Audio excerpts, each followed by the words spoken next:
Kung may time man na dapat tayo ay magsama-sama, ngayon na yun. Tayo ang totoong magkakampi dito, tayong mga nasa baba. Tama na yung tama na yung may kinikilingan. Sa ngayon, set aside muna yan. Bantayan natin yung gobyerno. Tayo yung magkakakampi dito.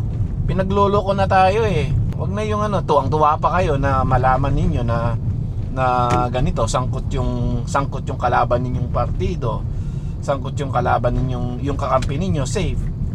Nailigtas yung pangalan pero nasangkot na. Tapos biglang nailigtas, bigla kayong happy ngayon. Tigilan na natin yon. Bantayan natin yung gobyerno. Kung ano-ano yung mga pinaggagawa sa atin eh. Kung ano-ano yung mga pinagsasabi eh. Pinagluloko na lang tayo. Ayaw ko man ayaw ko man na politika na ganyan topic eh, kasi napaka-toxic niyan eh. Pero this time sana tayo ang magkakampi.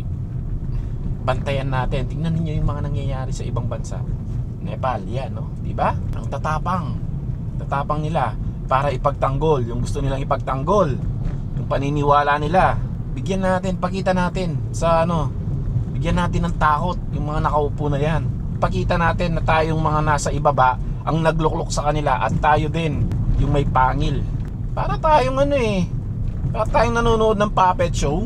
Bigyan natin ng laban ng Pilipinas. Tayo yung lalaban, tayong mga nasa baba.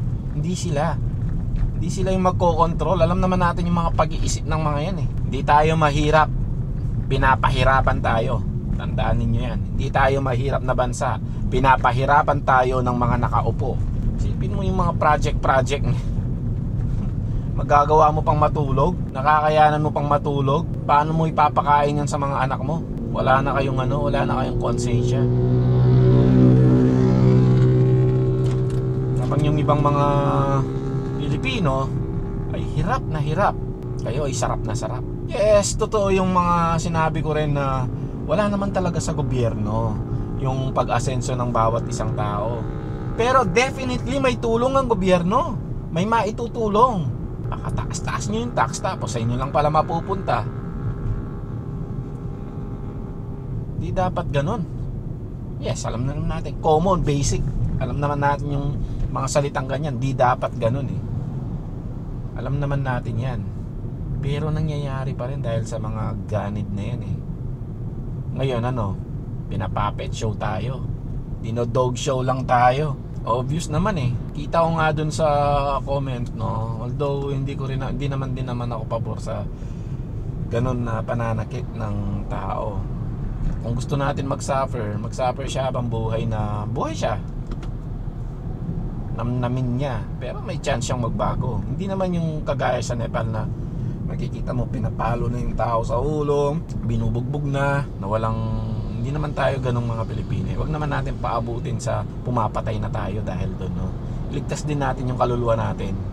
Ligtas din natin yung sarili nating moral. Huwag tayong ganon bahala kayo kung gusto niyo sirain yung bahay ng mga politician na yan. Bahala kayo, sunugin ninyo. Bahala kayo, basta to lang madadamay na madadamay na hindi dapat idamay. Baka lang ng politician yan, yaya lang or maid lang. Tapos mga lang nila mga security lang, tapos idadamay ninyo. Pasensya na, ginagamit ko yung lang kasi kung i-compare natin sa position nila hindi sa minamaliit ko sila, yung comparison ng position nila.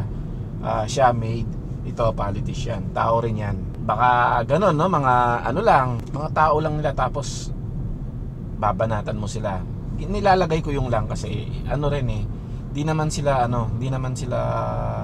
damay dyan, nagkikipagtrabaho lang. May lang na naman. Nagkikipagtrabaho lang sila at hindi dapat madamay. Makikita mo naglilinis lang, ordinero lang, tapos binabato mo yung bahay ng politician, pati siya binato mo. Hindi na tama yun. May pamilya din yan, lumalaban din yan ng patas. Wag lang yung boss nila, syempre. Tayong umabot sana sa ganun na pati yung mga related sa kanila ay sinasaktan natin. Actually yung although ulit-ulitin ko rin to na yung mga anak ng mga politician na yan na mga korap at saka yung Yan, mga Diskaya, tsaka yung mga anak nila, sa totoo lang, kung hindi sila aware, alam lang nila, kunwari, kontraktor yung tatay ko, kumikita, di naman niya alam na may nangyayaring may nangyayaring kung hindi talaga nila alam. Kasi kung ikaw gusto mong malinis, nalaman mo na ganun yung tatay mo, huwag mong tanggapin yung pero mahirap yun ha. Huwag mong tanggapin yung mga binibigay nila. Kung yan, it's time to clean your names. Pakita kayo, sabihin niyo sa madla, from now on nagsusumikap ako, sabihin niyo kung kaya ninyo, linisin niyo yung pangalan ninyo. From now on, dahil nalaman ko yung mga parents ko ay corrupt, lahat ng mga nag-gain ko sa kanila ay gi-give up ko na. Ibabalik ko sa gobyerno or i-charity ko. Kaya nyo yun, mahirap yun, sobrang hirap nun. Pero pagka ginawa ninyo, magiging bayani pa kayo. Siyempre style lang yun, sigurado may nakatago pa rin kayong pera. Kunwari nagnenegosyo, ayun, duda na nahinduda no? Posible kasing ganun posible kasing ganun yung gawing strategy para luminis yung pangalan nila. Ayun, kung iisipin natin, wala din naman kinalaman yung mga bata. Pero siyempre hindi mo masisisi yung mga tao na ini-enjoy nila yung mga pinaghirapan ng mga Pilipino. Yung mga tax na yan, imagine paghihirapan mo yung isang negosyo, tapos yung percentage na yan ibabayad mo ang laki-laki. Ewan nga so yung mga mawawalan ng ganang magbayad ng tax, madami yung mawawalan. Sa milyong Pilipinong nakakita sa nangyayari ngayon, ilan kaya yung mga nawalan ng ganang magbayad ng tax? Siyempre pag hindi ka nagbayad, ikaw din yung mananagot. Huwag niyong gagawin pa rin yun. Kailangan din ng Pilipinas yung tax, although yun nga, kinukurap nga lang ng iba. Ayun mga tol, sana maging maging magkakampi-kampi tayo mismo. Tigil-tigilan na muna natin kung sino man yung kinikilingan natin, BBM, Duterte, Pinklawan, kung ano ka man. Magkakampi tayo ngayon. Niloloko tayo ng mga taong pinagtatanggol natin. Pinagloloko tayo ng mga taong iniupo natin. Tayo na nasa ibaba ang magkakampi-kampi. Tayo ang tunay na biktima. Ang taong bayan yung biktima dito. Walang individual na biktima. Lahat tayo biktima. Lahat tayo nagbabayad ng tax. Huwag mong sabihin mahirap ka at hindi ka nagbabayad ng tax. Kada bili mo ng sardinas, ng tuyo, kung saang negosyo ka nakipag-interact, kasama ka na, nagbayad ka na ng tax. Kasama ka sa nakakaltasan.